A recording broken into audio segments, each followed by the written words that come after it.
Hello. ഒരു 2 മാസം മുന്നേ എൻ്റെ കെട്ടിയോനൊന്ന് സർപ്രൈസ് ആയിട്ട് നാട്ടിലേക്ക് വന്നിട്ടുണ്ടായിരുന്നു.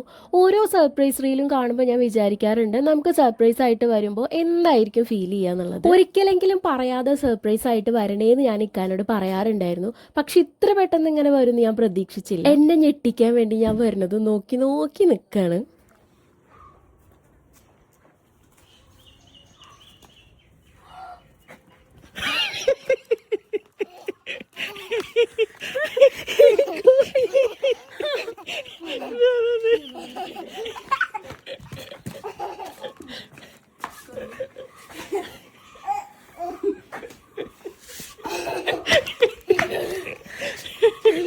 ഇക്കാനെ കണ്ട പാടെ ഞാൻ അവിടെ പോയിരിക്കാൻ കാരണം അതൊരു ആശ്വാസത്തിൻ്റെ ഇരിപ്പായിരുന്നു. കാരണം ഇക്ക വരുന്നത് എനിക്ക് ചെറിയൊരു സൂചന ഉണ്ടായിരുന്നു. പക്ഷേ അത് ഇക്ക ഒരിക്കലും സമ്മതിച്ചു തന്നിട്ടുണ്ടായിരുന്നില്ല. എൻ്റെ ചോദ്യങ്ങൾക്കൊക്കെ ഇക്കാക മറുപടി പറഞ്ഞിട്ട്. അപ്പോൾ എനിക്ക് തോന്നിയിരുന്നു എന്നാൽ വരുന്നുണ്ടാവില്ല എന്ന്. പക്ഷെ വരണം എന്നുള്ളൊരു അതിയായ ആഗ്രഹത്തിൻ്റെ പുറത്ത് ഞാൻ ഭയങ്കര ടെൻഷനിലായിരുന്നു. വരൂല എന്ന് ഉറപ്പാണ്, പക്ഷെ ഒന്ന് വന്നിരുന്നെങ്കിൽ എന്ന് നമ്മൾ അത്രയും ആഗ്രഹിച്ച് അറ്റത്തേക്ക് എത്തുമ്പോഴത്തെ ഒരു അപ്പം നമുക്ക് കിട്ടുന്ന ഒരു സന്തോഷത്തിലേറെ എനിക്ക് ആശ്വാസമാണ് തോന്നിയത്. കാരണം ഓക്കെ ഒന്ന് കണ്ടല്ലോ എന്നൊരു തോന്നല്